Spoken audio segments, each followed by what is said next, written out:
Bienvenue dans cette nouvelle vidéo qui est consacrée au siège d'illumination de Maître Huang Po, qui était donc, je vous le rappelle, comme c'est marqué sur le bandeau, le 9e patriarche.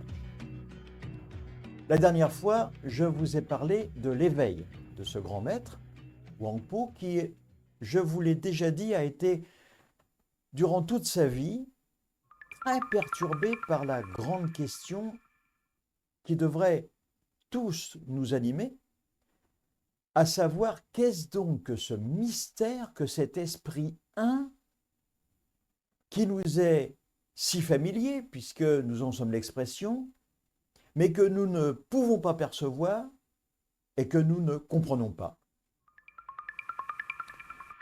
Huang Po a essayé de mettre des mots dessus, et d'ailleurs il n'a pas été le seul. Mais en raison de la limitation de notre esprit, de l'esprit humain, il n'y est pas non plus parvenu. Pas plus que nous d'ailleurs. Et lorsqu'il est parti pour sa dernière demeure, il a avoué que c'était son plus grand regret, à la fois pour sa compréhension personnelle, mais également pour la transmission qu'il aurait voulu en faire. Jour après jour, il a essayé de mettre des mots dessus, mais ces mots ne sont jamais venus. Je vais vous donner un tout petit passage de ses enseignements lorsqu'il a parlé à ses moines et à ses disciples. Il leur disait « N'édifie pas d'opinion sur tes sens et tes pensées. Ne fonde pas ta compréhension sur tes sens et tes pensées.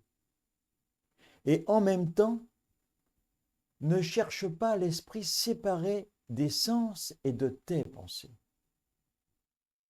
N'essaie pas de saisir la réalité en rejetant ton essence et tes pensées. Lorsque tu n'es ni attaché à eux, ni détaché d'eux, c'est alors que tu jouis de la parfaite liberté sans entrave. C'est à ce moment-là que tu as ton siège d'illumination. » C'est le thème de cette vidéo.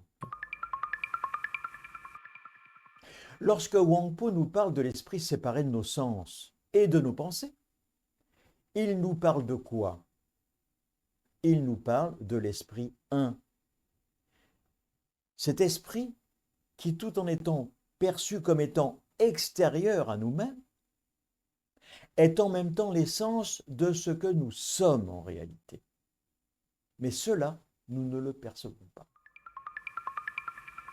L'enseignement de Huang Po est donc parsemé de paradoxes.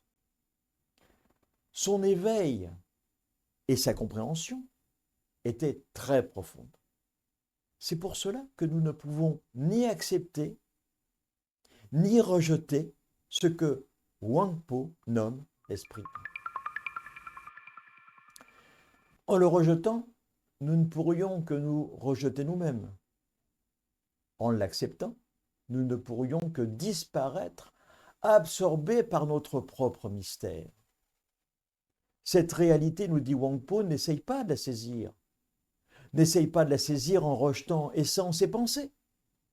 La vraie liberté, c'est lorsqu'il n'y a plus d'entrave.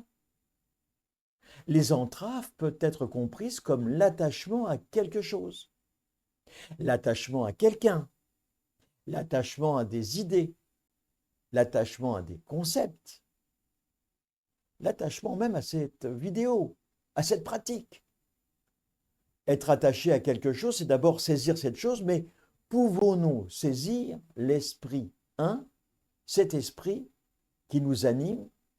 Pouvons-nous nous saisir nous-mêmes? L'acte de saisir est quoi? C'est un acte d'appropriation. Tant qu'il y a désir de faire ou de saisir, il y a une entrave. Nous attacher aux choses nous ramène à notre condition ordinaire.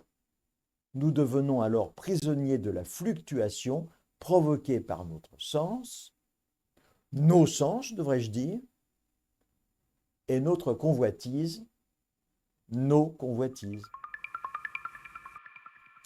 Mais je vous mets tout de même en garde. Se détacher des choses et de la même manière s'attacher au détachement. Vous comprenez? S'attacher au détachement. Eh bien, cela implique un acte raisonné. Et donc une appropriation qui va nous maintenir dans l'esclavage qui est imposé par le cycle de notre mental et de notre perception des choses. Et hélas, nous sommes ici contraints par le temps, et donc il m'est très difficile de vous en dire plus. Alors pour essayer de mieux comprendre, je vous suggère de regarder à nouveau cette vidéo, plusieurs fois si nécessaire, et puis après tout, vous pouvez aussi dans vos commentaires me poser des questions. J'y répondrai plus tard. Dans la prochaine vidéo, je vous parlerai justement de la non-pensée et la pensée. En attendant la prochaine vidéo, justement, essayons d'être heureux, juste pour donner l'exemple, et ça, c'est signé Prévert. À la prochaine.